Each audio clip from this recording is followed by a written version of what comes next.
Assalamualaikum warahmatullahi wabarakatuh. Selamat malam semua. Pada kesempatan presentasi kali ini, kami akan menjelaskan tentang beberapa teknik pengembangan perangkat lunak. Sebelumnya, kami akan memperkenalkan diri terlebih dahulu. Pertama, ada Farhan Bambang Bagaskara, lalu ada Ferry Irawan, dan yang terakhir, saya, Yanwar Setu Pambudi. Pada pembahasan kali ini, kami akan menjelaskan beberapa teknik pengembangan perangkat lunak, diantaranya yaitu metode RAD, metode spiral, metode waterfall, dan metode Scrum. RAD adalah sebuah metode pengembangan software yang diciptakan untuk menekan waktu yang dibutuhkan untuk mendesain serta mengimplementasikan sistem informasi, sehingga dihasilkan siklus pengembangan yang sangat pendek berkisar 60-90 hari. Secara umum, RAD memiliki beberapa tahapan, yaitu yang pertama, perencanaan dan kebutuhan. Pada tahap ini, developer maupun klien berkomunikasi untuk menentukan tujuan dari pembuatan proyek, serta membahas apa saja masalah yang berpotensi akan ada saat pembangunan proyek. Tujuan dari adanya fase ini, yaitu untuk menghindari adanya miskomunikasi antar developer dan klien. Yang kedua, yaitu desain sistem. Pada proses ini, klien dan developer harus bekerja sama, di mana prototipe yang sudah dibuat developer harus diuji oleh klien agar bisa dipastikan memenuhi harapan klien. Semua bug yang didapat saat pengerjaan diselesaikan dengan proses berulang. Yang ketiga, yaitu proses pengembangan. Pada tahap ini, prototipe yang sebelumnya dibuat diubah menjadi model kerja. Di tahap ini, developer diharuskan untuk menguji ulang dan mencari bug pada program yang sudah dibuat untuk memastikan semua proyek bekerja dengan lancar. Dan yang terakhir yaitu implementasi. Di tahap terakhir ini, program yang sudah dibuat diberikan kepada klien untuk di-launch. Program yang dimiliki sistem. Pada metode ini, terdapat keunggulan maupun kelemahan. Keunggulannya yaitu waktu pengembangan lebih singkat dan biaya relatif lebih murah. Kelemahannya yaitu tidak cocok untuk proyek skala besar. Proyek bisa gagal karena waktu yang disepakati tidak dipenuhi, sistem yang tidak dimodularisasi tidak cocok untuk model ini. Resiko teknis yang tinggi juga kurang cocok untuk model ini. Presentasi selanjutnya akan dilanjutkan oleh teman saya, yaitu Ferry Irawan. Ya, baiklah, kita akan lanjut ke metode selanjutnya, yaitu metode spiral. Apa itu metode spiral? Metode spiral merupakan metode yang dapat digunakan dalam pengembangan perangkat lunak. Model spiral merupakan penggabungan dari model prototyping dan model waterfall. Model prototyping yang fokus pada penyajian atau presentasi kepada user dengan format input dan output, kemudian di perangkat lunak akan dievaluasi. Pada model spiral menekankan pada analisis resiko pada tahapannya. Ya, next. Di metode spiral itu ada 4 tahapan seperti yang kita lihat. Yang pertama itu planning, yang dimana pada tahap ini pengembang membuat analisis kebutuhan pada pembuatan perangkat lunak. Dari tujuan yang diberikan klien, pengembangan mencari beberapa solusi dari tujuan yang diberikan klien. Nah, yang kedua ini ada risk analysis atau analisis resiko. Nah, pada tahapan ini dari beberapa solusi yang sudah didapat, dianalisis setiap solusi tersebut dan diidentifikasi potensi resiko dari solusi tersebut. Nah, yang ketiga itu development testing.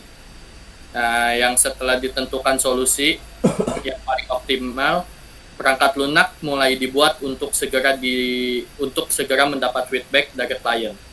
Yang terakhir evaluasi atau evaluation, yang setelah perangkat lunak dibuat diberikan kepada klien untuk dievaluasi.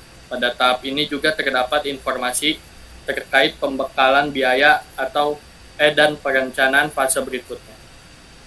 Next.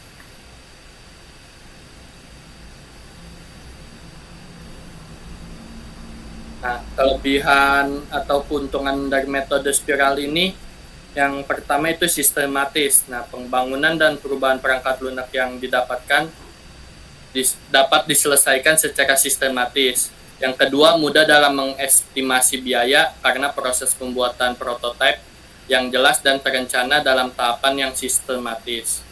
Nah, yang ketiganya itu manajemen dan analisis resiko yang lebih cepat dan mudah. Yang ketiga, produksi software bisa terjadi lebih cepat. Nah, kekurangannya itu ya yang tadi, kelemahan metode spiral itu yang pertama tidak cocok dan sulit diimplementasikan dalam proyek kecil. Yang kedua, memakan waktu yang cukup lama. Yang ketiga, membutuhkan best practice dalam atau pengalaman sebelumnya, proses yang sangat kompleks. Ya, yang keempat, kelemahannya resiko dalam tahapan planning cukup besar.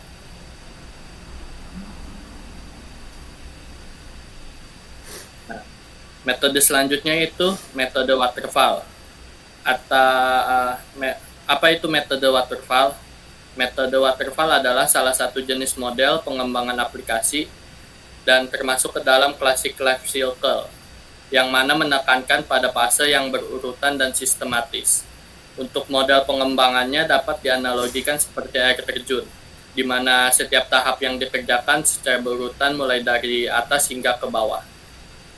Ya, next. Nah, ini tahapannya. Yang pertama ada recruitment, yang kedua ada desain, yang ketiga ada implementasi, yang keempat ada testing, yang kelima ada maintenance. Ya, next. Nah, ini kelebihan dan kelemahannya ya. Kelebihan dari waterfall itu workflow-nya yang jelas, yang terus hasil dokumentasi yang baik, yang ketiga dapat menghemat biaya, yang keempat digunakan untuk pengembangan software berskala besar. Kelemahannya itu ada membutuhkan tim yang solid, masih kurangnya fleksibilitas, tidak dapat melihat gambaran sistem dengan jelas, yang terakhir membutuhkan waktu yang lebih lama.